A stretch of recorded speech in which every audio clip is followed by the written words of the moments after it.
Hi, this is JJ Singh from Partap University, and we continue on with our study of SAT words, starting with adjudge, A-D-J-U-D-G-E.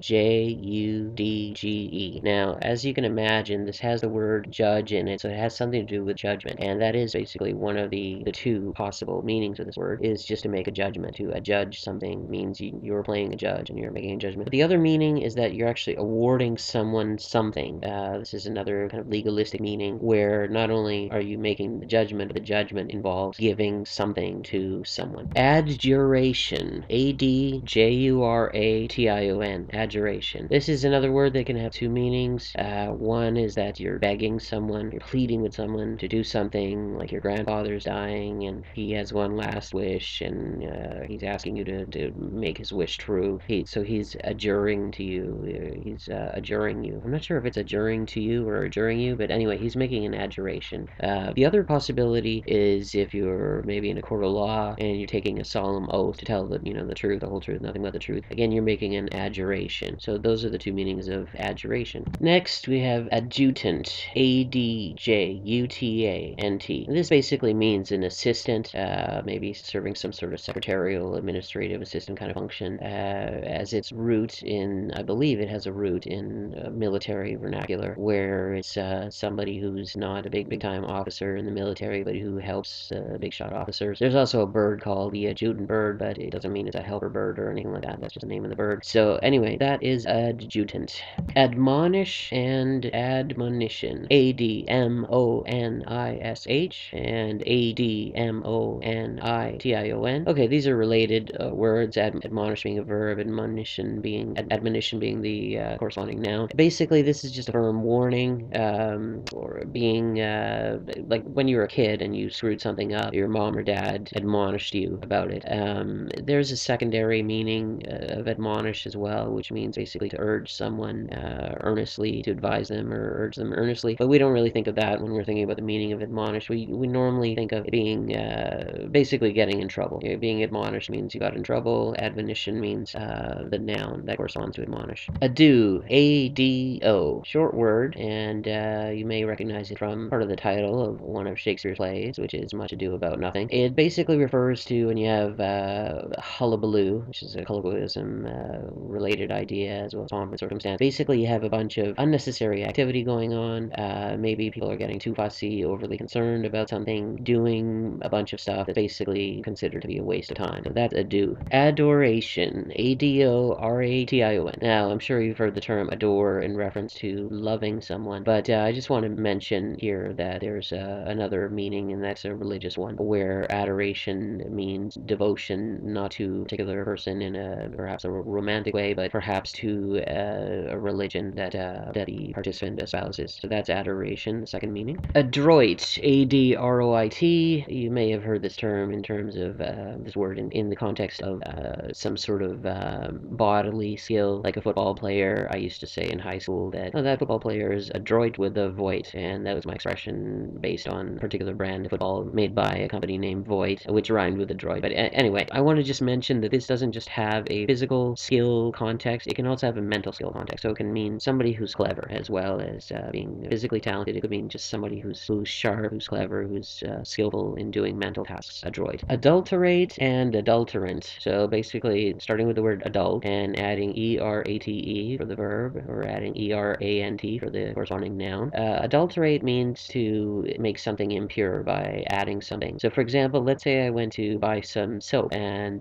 came home, brought it home, tried to bathe or wash my hands with it, and I thought, well, this is not really that soapy. I would say that this soap has been adulterated with filler, or whatever you would call the other ingredient. And so the adulterant in this case is the other substance that's been mixed in with the substance that we like. So the filler, if you will, is the adulterant that has adulterated the soap. Adumbrate is to outline or to sketch something out before you actually go through with doing it in detail. Like, let's say I was going to write an essay for an English class. I might adumbrate with some point form notes first, and then arrange those point form notes in an order which I want in order to build the essay. So that's adumbrate. A-D-U-M-B-R-A-T-E.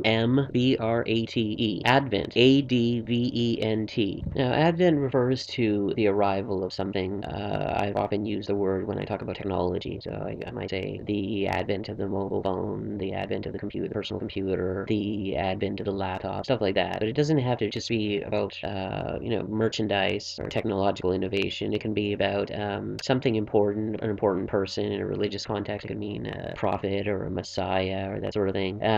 Or it could just mean an important event, although we don't really talk about it in terms of events that much. So that's advent, A-D-V-E-N-T. Adverse and adversity. Adverse being the adjective and adversity being the corresponding noun. Now, just want to clarify something here, because most people probably use the term adverse to mean bad, but what it actually means is that you're being opposed by something, okay? So you could have adverse criticism, for example, which means somebody has an idea opposite of yours, and so they're critical in that sense. The most common way in which we use adverse is meaning things are working against you, basically. So instead of thinking of it as meaning bad, you think of it as, things are working against me, I've got a headwind in what I'm trying to get done. Adversity we think of as misfortune, bad luck, that sort of thing. So A-D-V-E-R-S-E and A-D-V-E-R-S-I-T-Y, adverse and adversity. Advert, A-D-V-E-R-T. Those of us familiar with the United Kingdom will know probably that advert is a short form of the word advertisement, in which you're basically highlighting a particular brand, right? You can think of this highlighting or drawing attention to in a broader context with what the word advert, when it's not a short form, when it's a word in and of itself, is used not just in the United Kingdom but elsewhere in the world as a word that means basically drawing attention to or highlighting something. Like you're in a meeting and you've been talking about, I don't know, football, and then you start talking about soccer instead. Maybe soccer and football aren't the best examples because in some countries soccer is called football. But anyway, I'm thinking of American or Canadian football versus soccer. So you're talking about football, then you start talking about soccer. So basically you've adverted soccer into the conversation. You've drawn attention to soccer instead of to football. So that's advert, A-D-V-E-R-T. Advisory, A-D-V-I-S-O-R-Y. An advisory role is the kind of role you play with your friends where you're giving advice and then it's up to them to decide whether they want to follow your advice or not. This has other contexts, like with a head of state, the president or prime minister. They have a lot of advisors. Each of those advisors plays this advisory role, presumably because each advisor has a particular area of expertise, like economics or sociology or constitutional law, that sort of thing. And then it's up to the head of state to decide whether they're going to follow through with someone's advice or a combination of various people's advice. Advice is plural, advice, or other people's advice and that sort of thing. It gets kind of complicated when you have a lot of advisors. But anyway, well, also an investment bank, maybe that's helping a company go public. The investment bank might serve an advisory role because they have some sort of experience with problems that happen in this particular area in the past. What they've seen, they bring to the table as expertise in their advisory role. And the same way you turn to your friends for advice when you expect that maybe they've encountered the same kind of situation in the past, or you want to see what they would do just based on them having a different knowledge set than you do. So that's advisory. Advocacy is when you're trying to get a cause, maybe some money. You've heard of nonprofits that serve an advocacy role. Not necessarily money, but you want people to know about it. Like let's say you're advocating for someone who's on death row and they're about to be executed, even though the evidence against them is maybe circumstantial at best, and you might advocate that, well, this is because so-and-so happened to be in the wrong place at the wrong time, or maybe it's because of his race, and he was just considered to be guilty because he's of the same race as the person who was suspected of committing this heinous crime. So you might be a death row advocate, like an advocate for this inmate to try to get the governor to offer that person clemency or a new trial, or perhaps to get even funding just for day-to-day operation, because being an advocate is not easy when you don't have any money. So advocate is the corresponding, well, advocate's a noun. It's a person who does the advocacy, and advocacy is also a noun, but the act of doing the pleading. So advocate, A-D-V-O-C-A-T-E, and advocacy, A-D-V-O-C-A-C-Y. Aerial, A-E-R-I-A-L, is anything related to the air. So you have athletes like gymnasts and dancers and skateboarders doing aerials, meaning they're doing something related to being in the air. I guess figure skaters as well, because they get tossed in the air. And then there's aerial acrobatics, which actually refers to planes, I think, that are flying in unison and spinning around in the air and that sort of thing. So anyway, that's aerial, and some related words are aeronaut, A-E-R-O-N-A-U-T, is somebody who does something in the air, who's some sort of navigator. They could be a pilot or flying a hot air balloon or something like that. Aeronautics refers to aircraft, though. specifically. So Aeronaut and Aeronautic,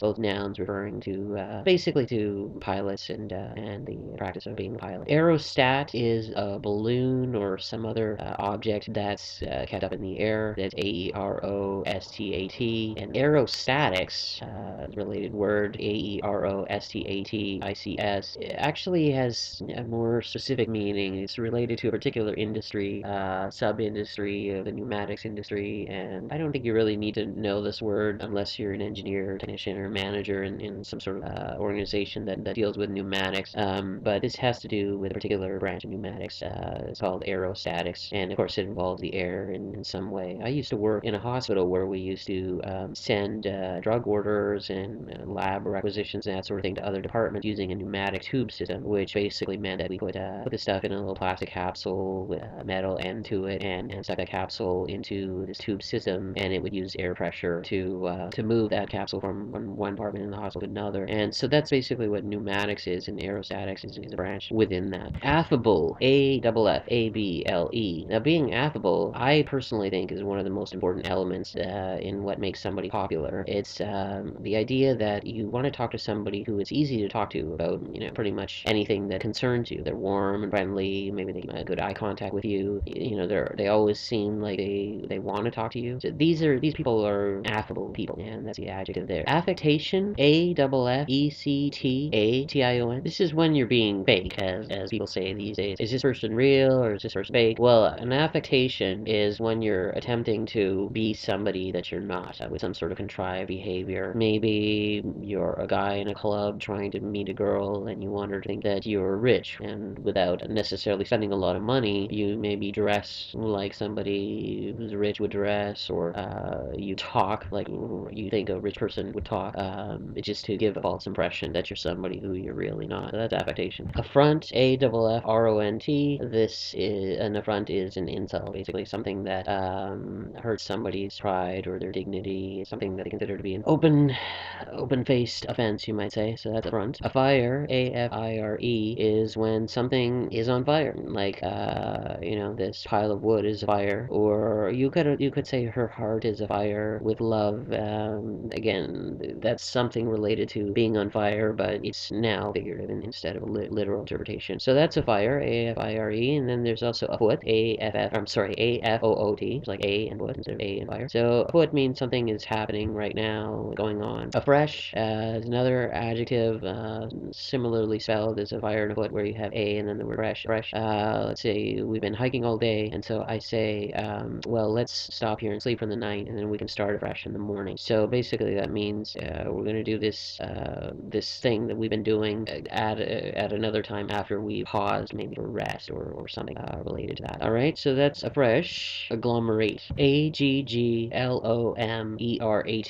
Now this is a verb meaning that you're collecting something together, or you're keeping it together in one mass. Like, let's say I'm on the beach and I'm making a sand castle. I'm going to mix some sand with some water, and then I'm going to bring it together into one big pile on the beach before I start molding it into a castle. So I'm going to agglomerate the sand, or the sand-water mixture, you might say.